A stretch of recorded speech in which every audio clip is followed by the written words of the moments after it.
¿Sí o no? Adelante. Bonito. Buenas tardes. Buenas tardes. Abuelitas. La parte más importante. Creo que va a ser portero. A Samuelito yo también le abriría la puerta. ¿Quién no? ¿Quién no?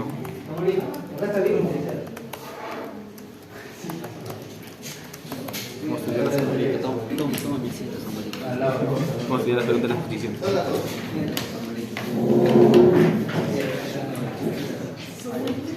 ¡Samuel! No, ¿por qué?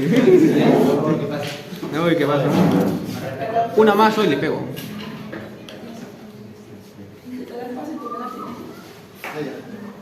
Tiene que venir temprano.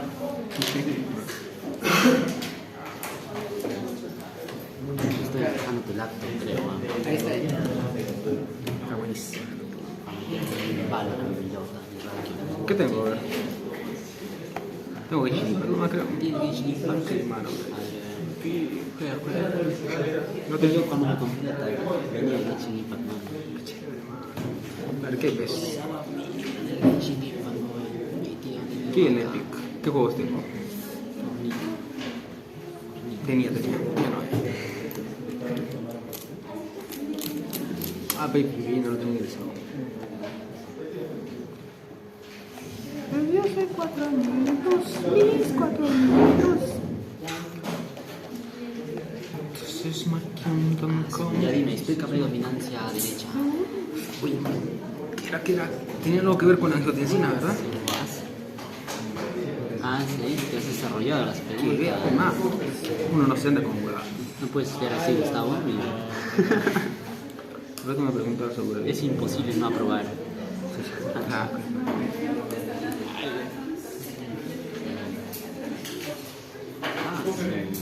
esto no, esta pregunta no sé. Esta pregunta explícame. ¿Qué dice? A ver, ¿qué cámara del corazón mide la velocidad de la distribución de sangre hacia la aorta dorsal? No, para El pensar. corazón embrionario. Es que ya me mataste con corazón embrionario. ¿Te acuerdas que el corazón embrionario la sangre de la vena vitelina Signos umbilical? venosos será, pues, ¿no? ¿Seno venoso? No, el seno venoso es la parte más. Está por aquí. Están los arcos aórticos, después esto. Ya, pero antes los arcos abajo Es signo estaba venoso. el bulbo. 29-50%. Bulbo. Ajá. Bulbo del corazón. Bulbo aórtico, arcos aórticos y arteria dorsal. ¿No era el saco aórtico? Saco aórtico. ¿Te acuerdas que estaba saco aórtico y luego los arcos coronarios? Si se llama saco aórtico, ese es. ¿Qué? También Java. HTML y... Puedo hacer esto, man. Me llegaron retardadas. Cuando lleguen retardadas, Cuando lleguen Apretaba el 24 horas. ingrese en silencio, cierre la puerta y al final de la clase me recuerda para colocarle su retraso. ¿Ok? Esa es la modalidad. Bueno, hoy vamos a tener dos clases que no tienen un repaso, ¿no? Porque ella debe ¿cierto? ¿Sí? Aprobado, ¿no? Porque todo está ahí. Así que todos ya saben ¿Qué se aprueba? estas generalidades que vamos a ir comunicando en la tarde de hoy. Algunas cosas quizás se van a afianzar más, otras quizás va a ser la primera vez que capten el concepto. Lo importante es que vamos a tocar ciertas cositas que van a permitir entrar en el mundo del aparato respiratorio, que justamente es lo que queremos lograr en la clase de hoy. Vamos a comenzar primero con la anatomía del aparato respiratorio alto de las vías aéreas superiores.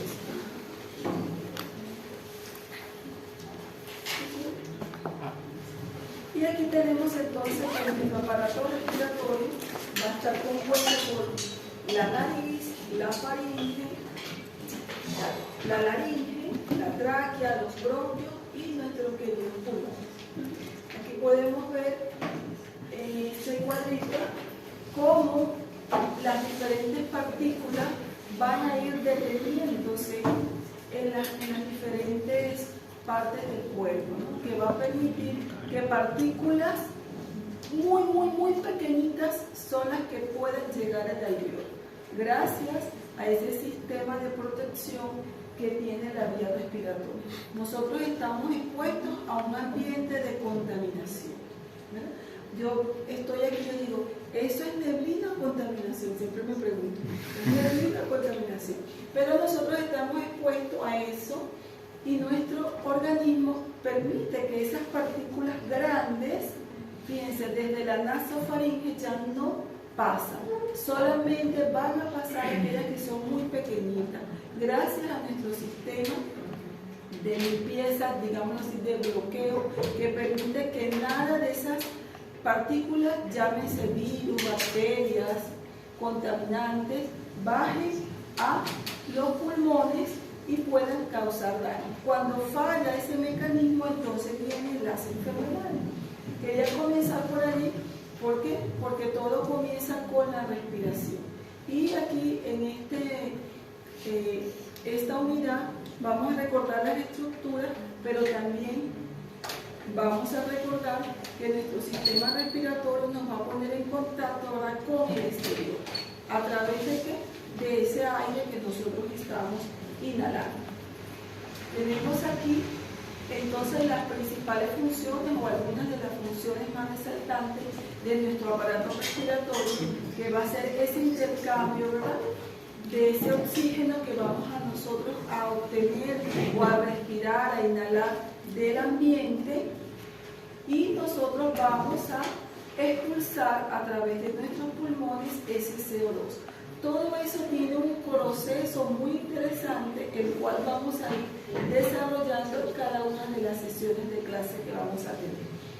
Tiene otras funciones como a la regulación del pH sanguíneo, contiene receptores para el sentido del olfato, que vamos a ver en dónde está, filtra el aire inspirado, y ahí es importante lo que acabamos de decir de las partículas, produce sonido a través de el órgano encargado de la fonación, y excreta pequeñas cantidades de agua y calor, como las funciones generales que podamos recordar.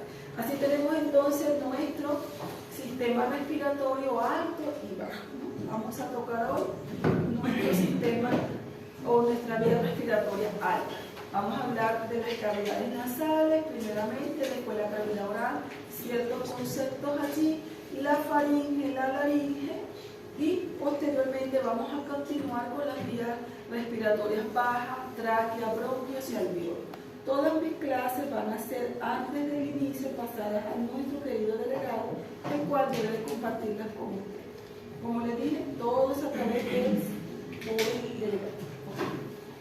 ¿Qué hace nuestras vías aéreas altas? Filtra, calienta, humifica el aire que estamos inspirando. Y nuestras vías respiratorias bajas van a intervenir en ese intercambio gaseoso que vamos a ir conociendo cómo se realiza. En la medida que va transcurriendo la presentación, ustedes van a ir viendo diferentes figuras, que muchas son las mismas, pero con otros colores, algunas en inglés, otras en español, cosa que usted sea capaz de identificar la estructura, aunque el dibujo nunca lo haya visto. Y eso es lo importante. Saber yo que cuando yo veo acá y me señalan, yo sé que esta es la cavidad nasal. Me la ponen en otro color, en blanco y negro, tridimensional, como sea, yo la puedo identificar. Y eso es lo que queremos que ustedes puedan lograr, ¿no? Entonces, en la vía aérea alta vamos a tener esta cavidad nasal, la faringe, luego viene la laringe, tenemos la tráquea con un componente allí externo y uno que ya sería intratorácico.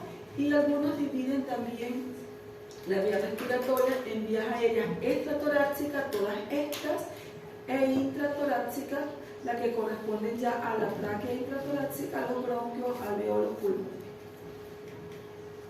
La cavidad nasal comprende el área que va desde las narinas hasta las coadas. Tiene un piso, que va a ser el paladar duro, va a tener un tabique, que lo va a dividir el tabique nasal. Son espacios alargados con forma de cuña, con una base inferior y grande y un vértice superior que va a ser más estrecho. Una estructura esquelética que consiste principalmente en huesos, los huesos nasales, otros huesos y los cartílagos que van a sujetar esa abertura. Tenemos que las regiones anteriores va a ser más pequeña de la cavidad, está rodeada por la nariz externa y las regiones posteriores va a ser más grande y está cerrada por el techo del cráneo. Entonces aquí comenzamos a ver las estructuras. Entonces aquí tendríamos esta parte, ¿verdad?, que corresponde a la nariz y la parte posterior. Entonces aquí estaríamos hablando de la base, ¿verdad?, del cráneo.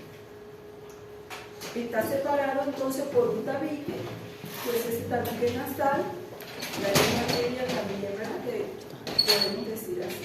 De la cavidad oral, por debajo está el paladar duro, la cavidad craneal por arriba, por donde vamos a encontrar algunos huesos, el frontal, el mondal y el esfenoides, y lateralmente vamos a tener las cavidades nasales. Allí vamos a tener a su alrededor las órbitas. Y tiene un suelo, un techo entonces, una pared medial y una pared lateral.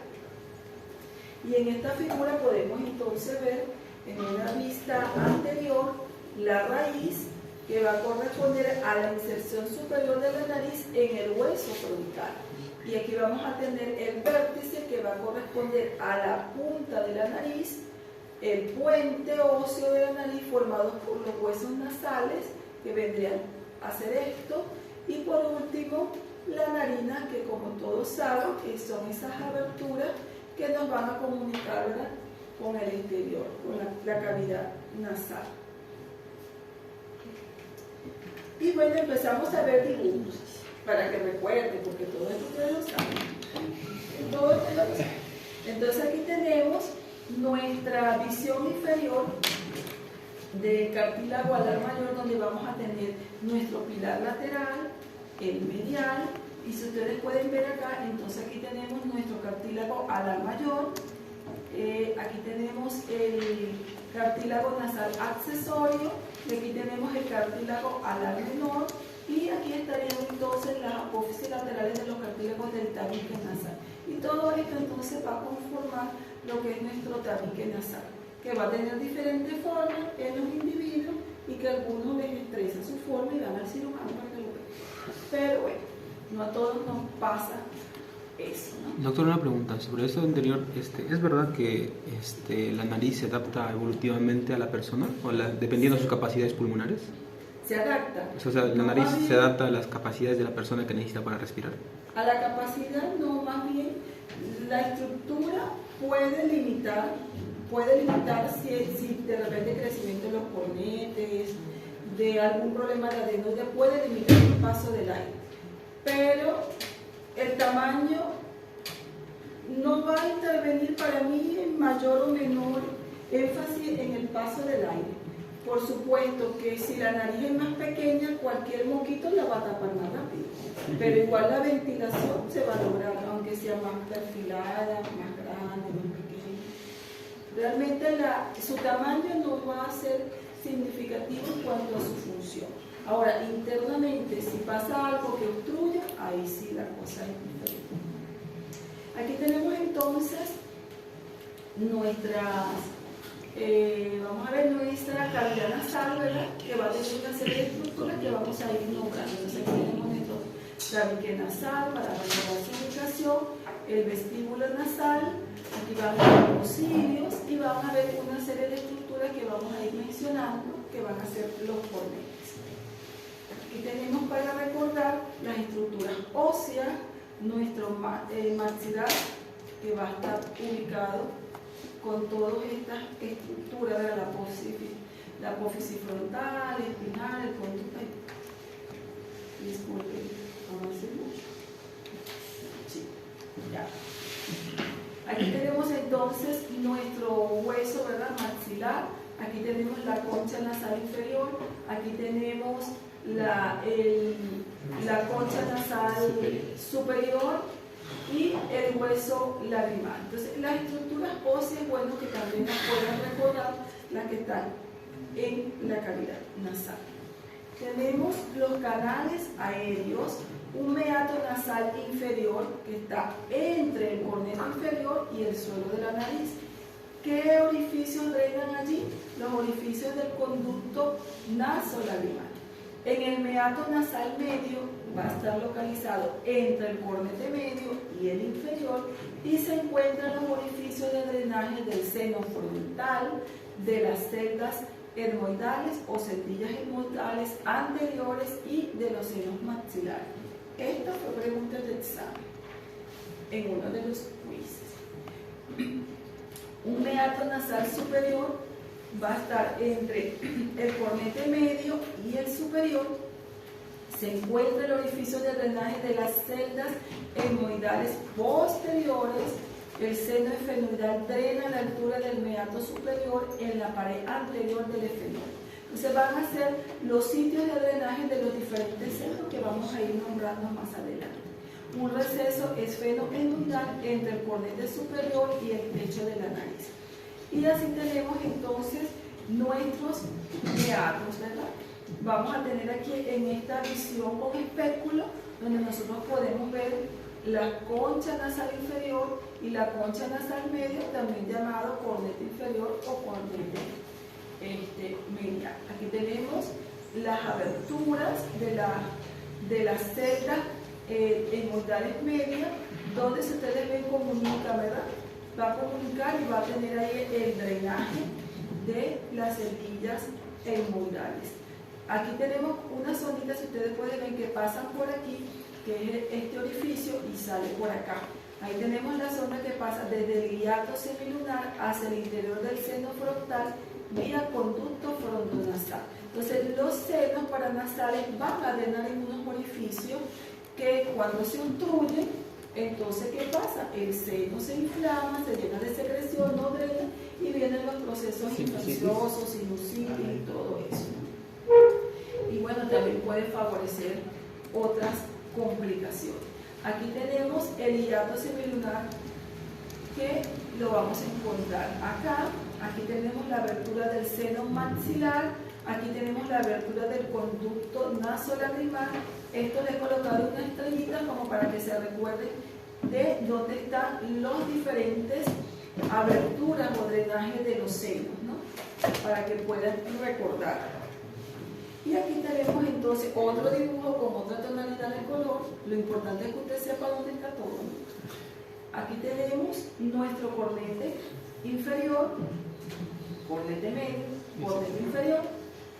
Son las estructuras que tenemos que recordar, de allí su ubicación anatómica de los cornetes, el orificio externo. Y aquí tenemos, empezamos a ver imágenes de los senos. Aquí tenemos nuestro seno frontal y el seno esfenoidal. Otro dibujo para recordar entonces mi cornete inferior, el medio y el superior, y cómo voy a ver en este corte, ¿verdad? Lateral aquí, el seno frontal, el esfenoidal, principalmente en esta imagen. Cada cavidad nasal consta de 3 regiones. El vestíbulo nasal, que es un pequeño espacio dilatado interno a las carinas que está recubierto por dentro por piel y contiene los folículos pilosos. La región respiratoria es la parte más grande de la cavidad nasal, tiene un aporte neurovascular rico y está revestido por epitelio respiratorio compuesto principalmente por células mucosas y ciliadas. Yo no voy a hacer énfasis en lo que es las estructuras celulares, porque eso van a tener una clase que se va a comentar eso. Y aquí tenemos entonces cómo yo puedo identificar aquí mi vestíbulo nasal, y todo esto va a corresponder entonces a mi cavidad nasal propiamente dicha. Y tenemos la región olfatoria, que es pequeña, se encuentra en el extremo de cada cavidad nasal, está revestida de un epitelio olfatorio y contiene receptores olfatorios. Y aquí podemos entonces ver las imágenes para recordar nuestro bulbo olfatorio, las terminaciones nerviosas de la pituitaria amarilla y, a ver qué más por aquí, bueno, el orificio nasal, ¿verdad? funciones entonces de la cavidad nasal: olfacción, respiración, ajusta la temperatura y la humedad del aire inspirado, atrapa y elimina partículas de la enviada. Y ahí tiene su función principal. La irrigación va a estar dada por las ramas terminales de las arterias maxilares y faciales, que se originan desde las arterias carótidas externas, las ramas hemoidales de la arteria oftálmica, que se originan de las arterias carótidas internas, y los vasos que se originan en las ramas de las arterias carótidas externas van a incluir las arterias esfenopalatinas, palatina mayor, labial superior y nasal lateral. Los vasos más grandes que irrigan la cavidad nasal es la arteria esfenopalatina, pregunta también el examen, que es la rama terminal de la arteria maxilar en la fosa palatina. Las ramas nasales laterales posteriores irrigan una gran parte de la pared lateral. Y aquí tenemos nuestro plexo, muy conocido por lo que representa, ¿verdad? Esta es una zona muy frágil que puede sangrar fácilmente con exposición al calor, con el ejercicio, con estarse frotando la nariz de forma constante, en algunos cuadros de rinitis o de mucha rinorrea por un cuadro gripal. Ese es el puede plexo, haber, ¿verdad? este es el plexo. Entonces, ¿qué ramas con qué vasos contienen? Vamos a tener la rama hemoidal anterior de la arteriola oftálmica, la rama esfenopalatina de la arteria maxilar, la rama labial superior de la arteria facial y la rama palatina mayor de la arteria maxilar. Y bueno, desde el punto de vista anatómico nos interesa es porque, primeramente, saber que está cerca de la narina y que fácilmente puede sangrar. Muchas veces es motivo de consulta muy preocupante por los familiares, ¿no? Porque siempre asocian, sangra por la nariz y tiene cáncer, tiene leucemia. No siempre es así. Entonces, eso es de las novelas, ¿no? Siempre ustedes ven en las películas, ya cáncer. Pero a veces hay fragilidad capilar en estos niños o en este paciente joven o adulto también. ¿Y se puede sangrar incluso si no realizar algún deporte activo, no estuviera al aire libre? Yo particularmente tenía en mi infancia, bueno, y todavía, Sí, porque esto, y yo me recuerdo una vez que estaba estudiando, por cierto, en una biblioteca, y estoy así, y ¡plum! Cae el chorro de sangre, y mira, ¿qué te pasa? Yo, tranquilo, te sangrando. Ya estaba acostumbrada a sangrar en un motor, etcétera, no, fragilidad capilar. Y eso puede pasar, ¿no? Puede ser espontáneo. Pero por lo general lo vemos en esas circunstancias que lo vimos aquí. Y aquí tenemos para recordar entonces la ubicación de nuestras arterias: la arteria palatina mayor, la arteria esfenopalatina, la arteria palatina menor derecha e izquierda, ¿verdad? Su ubicación, que serían las arterias más resaltantes para nuestra irrigación de la cavidad. Ese plexo, más que todo su distribución es en la parte del tabique, ¿no? En la parte media de la cavidad nasal. Aquí donde dijimos, cerca de las carinas, acá, cerca, toda esta parte. Aquí vean dónde están los rojitos. En la parte de la ¿Qué pasó?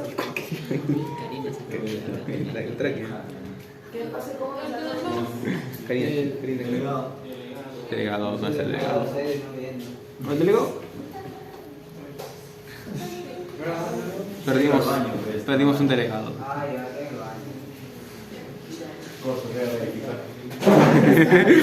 Aquí pueden ver, ¿verdad?, la ubicación anatómica del plexo. Ahí está. Ok. Bueno, la parte venosa, que drena las cavidades nasales, generalmente sigue el mismo trayecto de las arterias. Las venas que van con las ramas, que en último lugar se originan en las arterias maxilares, drenan al plexo perigoideo venoso en la fosa infratemporal. Las venas procedentes de la región anterior de las cavidades nasales se originan de la vena facial, y las venas que acompañan las arterias etmoidales anteriores y posteriores son tributarias de la vena oftálmica superior, que es una de las venas emisarias más grandes y drena los senos cavernosos a cada lado de la fosa hipofisial. Y ahí tienen el recorrido, y aquí podemos tener entonces nuestro drenaje venoso facial, nuestro drenaje en el plexo perigoneo, De un y anticipo el con la drenaje de frecuencia los cardíaca. senos De comunicación cavernosos y la vena nasal en el agujero ciego. Entonces esta sería nuestra irrigación venosa. Y los nervios, el nervio olfatorio para la olfacción, el primer par craneal, rama de los nervios olfatorios y maxilares para la sensación general, inervación secretomotora de las glándulas mucosas en las cavidades nasales, y los senos paranasales se realiza mediante fibras parasimpáticas del nervio facial. Entonces aquí recuerden los nervios que son, porque les puedo colocar en el segundo par craneal un mal, porque ha pasado. Entonces no es, aquí ¿quiénes van a inervar? No, pero sí son. Si yo les coloco los pares craneales, estos son los que tienen que recordar. Séptimo y La inervación simpática implica regulación del flujo sanguíneo de la cavidad nasal. Se realiza desde el nivel de la médula espinal a nivel de la testa. Y el sistema linfático, los vasos linfáticos de las regiones anteriores de las cavidades nasales drenan hacia adelante por encima de la cara, pasando alrededor de los bordes de las narinas. Los vasos linfáticos conectan finalmente con los nódulos submandibulares. Los vasos linfáticos de las regiones posteriores de la cavidad nasal y de los senos paranasales drenan ¿en dónde? En los nódulos cervicales profundos superiores. Entonces ahí está el drenaje de los diferentes nódulos. Aquí tenemos los nódulos cervicales profundos, los nódulos cervicales superficiales, los nódulos submandibulares y, bueno, básicamente esos tres son los que quería resaltar en este video. Y aquí tenemos las cavidades paranasales, los senos paranasales, que van a ser esas estructuras óseas allí que deben de estar, pues, sin acúmulo de secreción. Entonces, son cavidades húmedas en los huesos, huecas, ¿no? En los huesos que rodean los ojos, las mejillas y la nariz. Están conectadas por las fosas nasales a través de aberturas estrechas que ya las nombramos. Y aquí entonces comienzan nuestras primeras imágenes de los senos paranasales. Aquí tenemos el seno frontal, los senos maxilares, las celdillas etmoidales, y si colocamos una persona de perfil tenemos que ubicar nuestro seno frontal, estaría aquí, los maxilares y las celdillas estarían a este nivel, y aquí pudiéramos imaginarnos la ubicación del seno esfenoidal a este nivel. Y bueno, si hacemos una sesión coronal, entonces yo ubico mi seno maxilar a ambos lados, mis celdillas etmoidales, y aquí tendría mi seno frontal. Cualquier dibujo que yo le pudiera colocar de diferentes colores, formas y posiciones, usted debe ser capaz de ubicar los senos. ¿Okay? Entonces aquí donde está, aquí el seno frontal, las celdillas etmoidales y el seno esfenoidal. Aquí donde está mi seno maxilar y aquí está mi seno frontal. Si le pongo una radiología, también claro. Entonces, en mi radiología, aquí tengo mis senos maxilares, mis celdillas etmoidales. El frontal también lo puedo ver aquí, pero va a depender del grupo etario porque los pequeñitos no está desarrollado todavía. Pero aquí en la lateral tenemos mi seno frontal. Y si yo coloco aquí, frontal, el celdillas etmoidales, ¿verdad? Y aquí, el maxilar. Entonces, cualquier posición. Y si yo les coloco esta radiología, porque en una tomografía es el estudio para verlo espectacular, los senos paranasales, pero no tenemos que estar radiando la gente. Entonces, una radiografía simple, yo puedo ver aquí mis senos maxilares. Frontales. Fíjense que están opacos. Sí. Entonces tiene que ver negro y tal. Un poquito. Un poquito, está bastante blanco. Aquí estos sí están un poco. Eso sí, ya. Sí, ¿verdad? Están un poco opacos también. Y aquí teníamos las celdillas. Y aquí los cornetes. Fíjense el tamaño de los cornetes, que yo no sé cómo respiro. Ahí sí va a limitar la respiración, ¿verdad? Porque hay una obstrucción. Entonces aquí tenemos, si les coloco este dibujo más feito, maxilar y la frontal. ok. Y si lo coloco así, También. Frontal. Claro que sí, frontal. Frontal. Humoidal, maxilar, Y este, esfenoidal. eso ya listo, aprendí. La cavidad oral entonces tiene los límites, vamos a tener los labios, los pliegues palatosos, el techo de la boca está formada por el paladar duro y el paladar blando, como ustedes ya saben. La lengua, debido a su tamaño, movilidad, inserción en la mandíbula y hoy decía epiglottis, juega un rol fundamental en mantener una vía aérea permeable. Y vamos a ir nombrando un poquito más allí. Esta imagen es para que nosotros podamos ver esta clasificación que nos permite ver qué cosa. Fíjense, un paciente que tiene, digámoslo así, una salida de lengua en la misma intensidad, pero usted logra ver aquí bien, ¿verdad? Si usted sigue acá, hasta la epiglotis usted la va a ver. Pero aquí, entonces, ¿qué es más fácil de intubar? Esto. El uno. Esto es más fácil, ¿verdad? El dedo predice una intubación fácil. Entonces, por eso los anestesiólogos tienen que, su examen físico de anestesiología incluye evaluar esto para saber a qué se va a enfrentar cuando vaya a hacer la intubación del paciente. Y el grado 3 y 4 predice que hay dificultad para la intubación. Igual aquí en otro dibujo, fíjense aquí con las cuerditas vocales.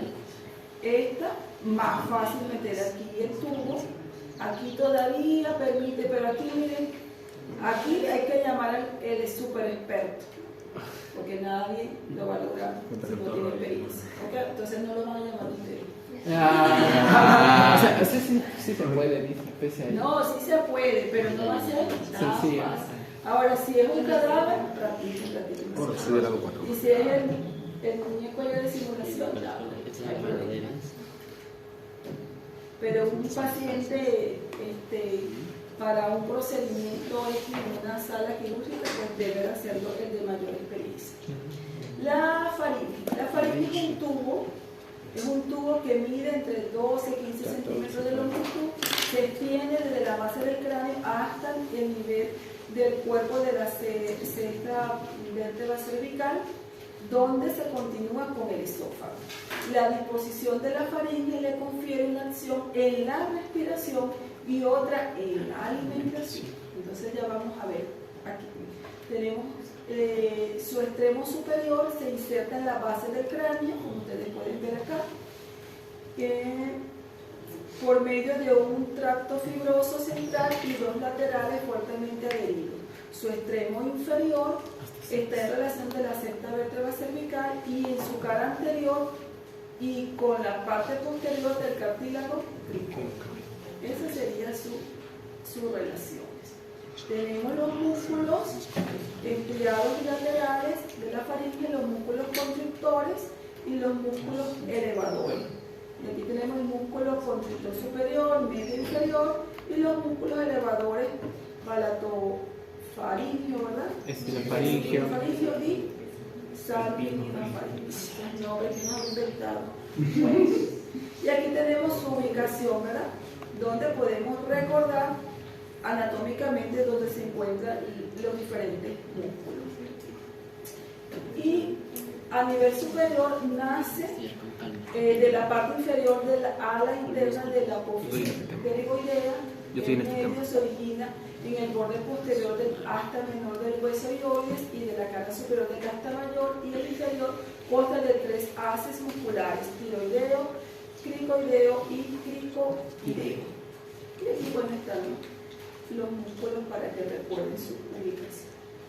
La irrigación de la faringe está dada por la arteria tonsilar, la arteria palatina ascendente, ambas ramas de las arterias faciales, la arteria faringea ascendente, rama de la carótida externa, la arteria palatina descendente, rama de la arteria maxilar y la arteria lingular dorsal de la arteria lingual, rama de la lengua. Entonces aquí tendríamos las diferentes arterias para recordar también.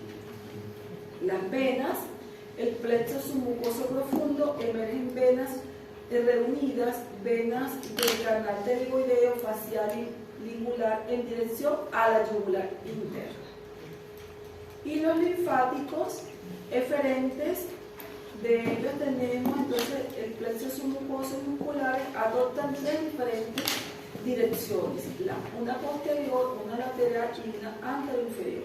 La posterior va a llegar a los nódulos linfáticos retrofaríngeos, los laterales a los nódulos linfáticos yugulo-digástricos y los anteriores más o menos mezclados con los vasos linfáticos. Y aquí tenemos nuestro anillo de Weber, que también es importante recordar, ¿verdad? Es una estructura linfática localizada en la faringe, de importancia porque radica allí su importancia en la inmunidad local, principalmente a través de las secreciones de inmunoglobulinas secretoras y sistémicos a través de los linfocitos de memoria y la secreción de inmunoglobulinas al torrente sanguíneo. Es importante porque estos sitios van a ser centros también de procesos infecciosos, virales, bacterianos, pero también pueden ser causas de centros también oncológicos. Y recordamos entonces en la amígdala de la faringe, en los niños suele estar hiperplástica, ¿verdad? Tamaño aumentado, y cuando provoca insuficiencia respiratoria nasal suele ser causa de extirpación. Cuando comprime y limita el paso del aire, entonces ya los otorrinos hay que sacar. La amígdala tubárica, la amígdala palatina, que es importante porque es acento de procesos infecciosos como la amigdalitis, ¿verdad? Que más adelante ustedes van a conocer todos estos procesos. Y las amígdalas linguales en conjunto, es un conjunto de tejido linfoide más voluminoso de la faringe, está situado en la base de la lengua, y también puede haber problemas a nivel de la amígdala lingual. Por eso hay que recordar. Importante entonces aquí de nuestras amígdalas, que es importante también ver hasta dónde ellas llegan su crecimiento en relación con la úvula, ¿verdad? La úvula, la campanita aquí. Porque aquí tendríamos un grado cero, donde hay un buen paso del aire, nos está limitando, vemos el esbozo realmente de la amígdala. Y aquí en el grado 1 ya tenemos un 25% de visualización, y fíjense el grado 2 entre 50 y 25, pero por encima de este grado, fíjense que aquí va a limitar el paso del aire, pero también limita el paso de ¿qué? De los alimentos. Entonces, un paciente con un grado de amígdala de este tamaño que limita su respiración, causándole apneas del sueño, que limita el paso del aire en ese sentido, y también limita el paso de los alimentos, el paciente no puede deglutir bien, es una indicación de sacarla, amigerectomía. Entonces el otorrino toca sacar la amígdala solamente cuando tiene este criterio de tipo obstructivo, de tipo que limita, ¿verdad?, la deglución, o procesos recurrentes amigdalares que conllevan también a cuadros convulsivos por la fiebre penitente, son causas también para su extracción. Tenemos su inervación, procede del nervio vago, del trigémino y del glossofaringeo. Y la parte motora procede del plexo faríngeo, a cuya formación contribuyen los nervios glossofaríngeo, el vago y accesorio. Y el nervio glossofaríngeo inerva al músculo estilofaríngeo, para recordar. Y los nervios vegetativos proceden del plexo faríngeo, al cual llegan las ramas originadas de los ganglios cervicales superiores del nervio simpático. Y aquí tenemos entonces para recordar también esta estructura anatómica. Y aquí viene la división de la faringe, que se la tienen que saber en cualquier color que se les pueda colocar. La nasofaringe, la orofaringe, o también llamada bucofaringe, y la laringofaringe. Entonces tenemos tres divisiones. La nasofaringe posterior a la cavidad nasal, superior al paladar blando. Entonces viene después de la cavidad nasal, que viene nasal, nasofaringe. Entonces es fácil de aprender. Bucofaringe posterior a ¿qué? buco oral, ¿verdad? Cavidad oral. Se viene posterior a esto. Aquí tenemos la orofaringe o la bucofaringe. Y la laringofaringe posterior a qué? A la laringe. Ahí va a ser. Entonces es fácil de recordar el nombre y también que estaría delante de su ubicación anatómica. Y si la vemos aquí, entonces nasofaringe, orofaringe e hipofaringe. Tenemos nuestra cavidad nasal y luego ¿qué viene? Nasofaringe. Luego orofaringe. Después hipofaringe. Hipofaringe o laringofaringe.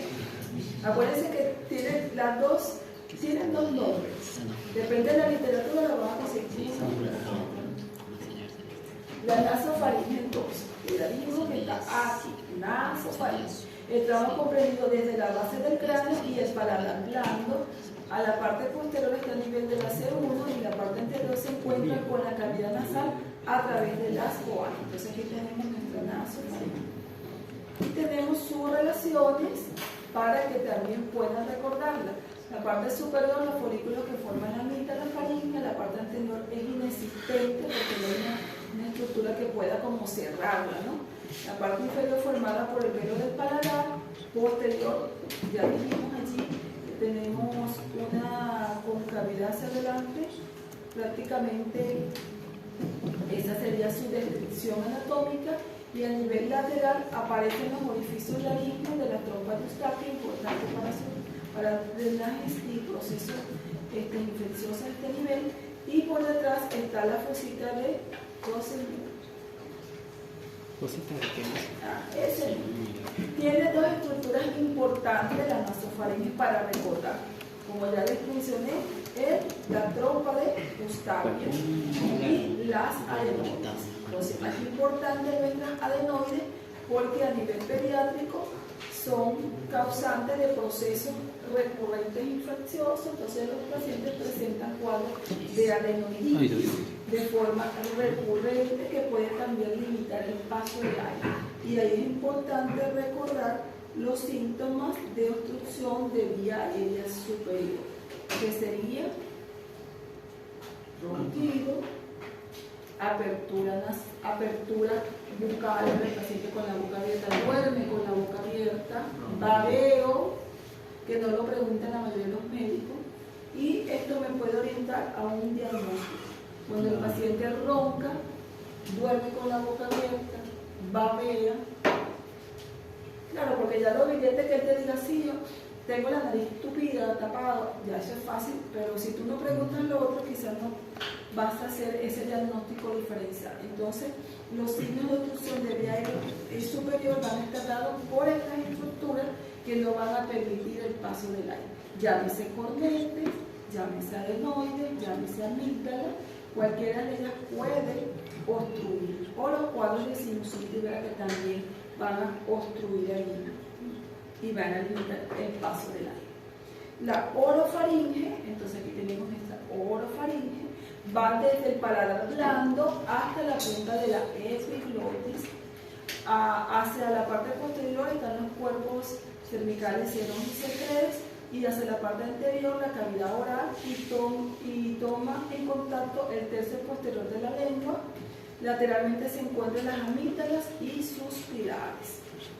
Las paredes de la orofaringe no son rígidas, por lo que colapsan ante el desarrollo de presiones negativas y disminuyen el tono muscular de las estructuras que la forman, y esto es muy evidente en el paciente pediátrico. Aquí tenemos entonces sus límites para que también puedan recordarlos, y la laringofaringe constituye la porción más distal de la faringe y comprende el segmento que está entre la punta de la epiglotis y el cartílago cricoides. En toda su extensión, la parte posterior se encuentra con los cuerpos vertebrales C4 y C6. Sin duda es una estructura importante porque ahí tenemos la apertura de la glotis. Y aquí tenemos entonces otro dibujito, nasofaringe, orofaringe, laringofaringe. Ya yo lo ubico y puedo hacer con qué relación se encuentra, dependiendo del nombre, fácilmente puedo ir viendo sus ubicaciones Y por supuesto, la estructura cervical, obviamente que si es más inferior, pues los números también van a ser diferentes, ¿no? Cuando la C3, C4, C6. La laringe es un órgano impar, simétrico y superficial que se exterioriza y se palpa a través de la piel. Cuando en la parte situada en la parte anterior del cuello, se continúa con la parte superior de la tráquea. Entonces, hay veces que los estudiantes se le ponen una imagen y no saben si es la tráquea, si es lo tronco, o sea, ya, por favor. Hay de verdad demasiada confusión e ignorancia. No puede haber confusión porque después de la laringe, ¿qué viene? La tráquea. Entonces, a ver, entonces es importante que no podamos confundirnos, aunque los dibujos, ay no, porque el dibujo que me puso en la clase, doctora, era este, y yo le estoy viendo ahorita azul, entonces me confundo. No me puedo confundir, y se lo digo porque ha pasado. Entonces no te puedes confundir por el colorcito del dibujo. Usted tiene que seguir la secuencia anatómica y ahí nada lo va a confundir. ¿Okay? Tiene funciones de fonación, dadas por las cuerdas vocales, deglución y respiración. La válvula que protege las vías aéreas, ¿verdad? También es importante recordar eso. Entonces aquí tenemos que presenta una zona media, el estrechamiento musculoso aponeurótico, que es la vía de suma importancia. Mide entre 4.5 centímetros de alto y 4 centímetros de ancho y 3.5 centímetros en sentido antero-posterior. La laringe es más ancha en el hombre que en la mujer, lo que le permite a esta emitir sonidos más agudos. Por eso el timbre de la voz de los chicos es diferente. Y aquí tenemos el movimiento laríngeo de la deglución, donde la faringe en posición de ventilación, que permite entonces el paso del aire, ¿verdad? ¿Hacia dónde? Hacia la tráquea, muy bien. Y si esta se cierra, ¿hacia dónde va? Hacia el estómago. Hacia el estómago. Entonces la deglución propiamente dicha, ¿no?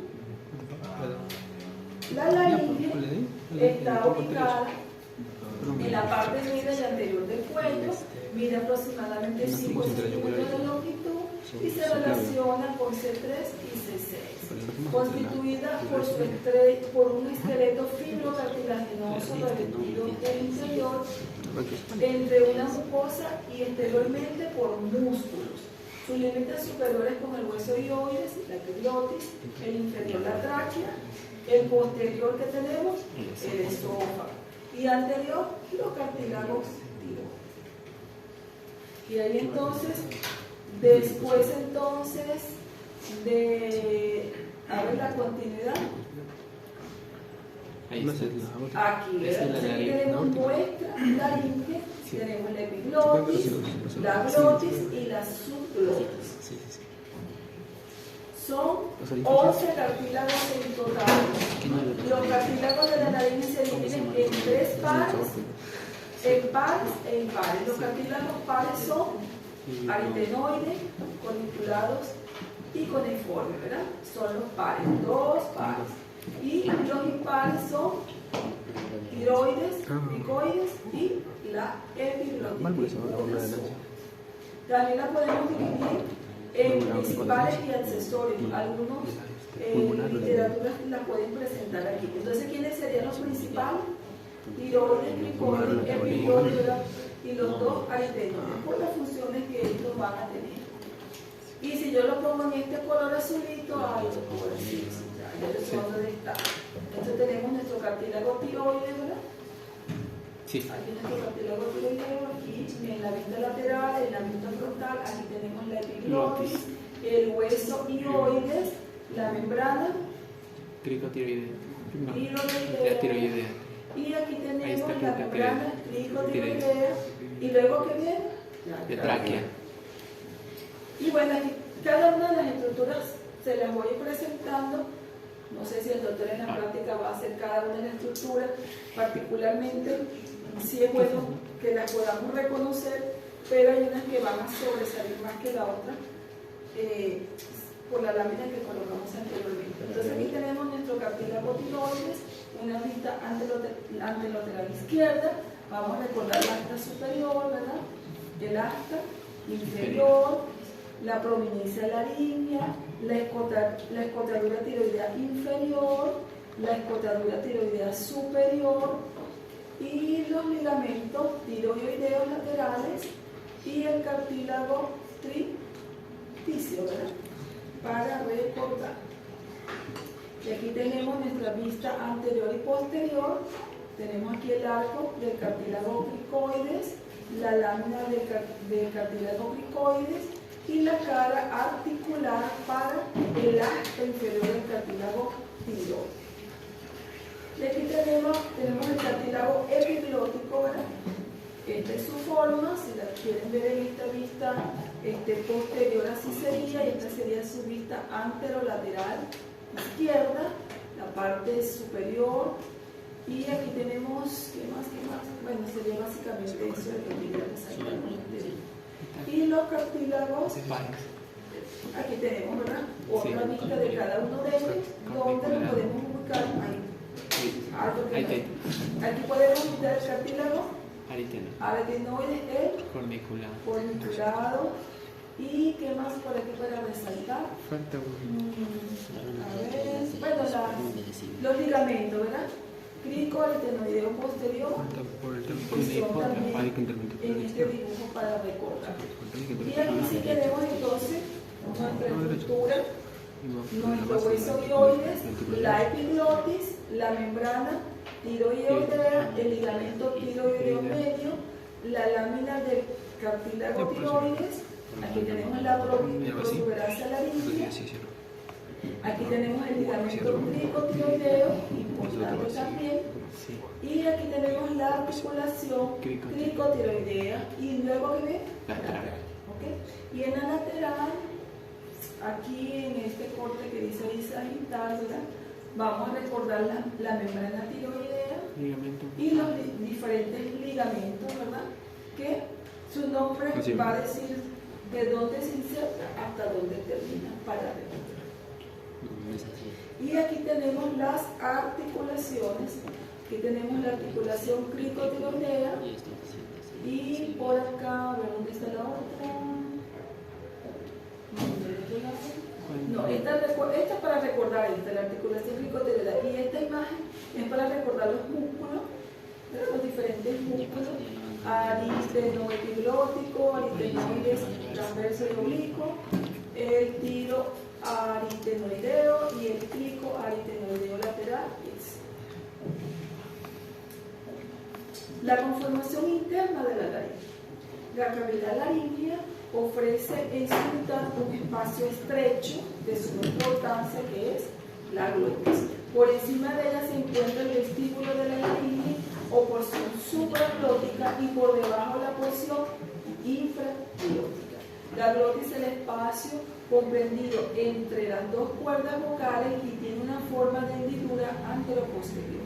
Cuando las cuerdas vocales se separan durante la fonación, ofrecen una forma triangular de base posterior, que ya la vamos a ver en el video. Entonces aquí tenemos la supraglotis, la glotis propiamente dicha y la subglotis. Entonces la estrechez la vamos a tener allí en la glotis. Aquí tenemos nuestras cuerdas vocales. Las cuerdas vocales verdaderas van a ser estas estructuras, las falsas van a ser estas que se van a abrir y cerrar en la fonación. Entonces, cuando hablamos, se cierran y ellas hacen su vibración. Y cuando respiramos, se van a separar, van a estar abiertas para permitir el paso del aire. Y aquí están todas las estructuras que van a estar en relación con nuestras cuerdas vocales. Como ya dijimos, las cuerdas vocales verdaderas, las falsas, el pliegue interaritenoideo, aquí lo tenemos, la hendidura del vestíbulo, que vendría siendo esta separación acá. Y bueno, aquí tenemos la hendidura glótica, que va a ser entonces espacio estrecho. Esta es una imagen desde el punto de vista vista endoscópico, como nosotros podemos ver. Entonces, ¿qué estructura sería esta? Epiglotis. Y aquí, Ligamento vocal, ¿verdad? Esa es la falsa. y ya va El vestíbulo. sí, pero hay más abajo. La tráquea. Sí, bueno, sí, ya sigue. La irrigación, entonces la irrigación de la laringe superior está dada por tiroidea superior, la laringe inferior por la tiroidea inferior, la laringe posterior por la faringe inferior. La anatomos arteriales de la laringe tenemos la anastomosis homolaterales y anastomosis contralaterales. Existen esas. La inervación, para recordar, proceden del par craneal 10 y el 11. De la laringe superior, de la laringe inferior, la inervación motora está dada por todos los músculos de la laringe, están inervados por el nervio laringio recurrente o inferior, a excepción de que del músculo cricotiroideo que está inervado por el nervio laringio superior. Hay una diferencia anatómica importante. La inervación sensitiva por el nervio laringio superior y la inervación simpática, el tronco simpático cervical. Y aquí tenemos entonces, para recordar nuestra imagen, ¿verdad? El nervio vago y, como ven acá, del nervio laringio recurrente. Y aquí también, para recordar algunas otras estructuras que van a estar en relación con esta inervación. El drenaje venoso. Vamos a tener una corriente venosa superior y una corriente venosa inferior. La superior va a estar dada por la vena laringea superior y la inferior por la vena laringea inferior, y ahí están sus drenajes. Y este también es para recordar las venas, ¿verdad? La vena laringea inferior, la vena tiroidea media, aquí tenemos la vena tiroidea inferior. Aquí tendríamos la pausa de nuestra primera parte de la clase.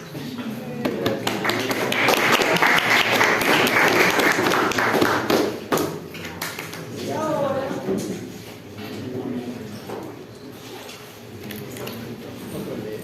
vamos a agua, porque lamentablemente hay que continuar. Vía inferior.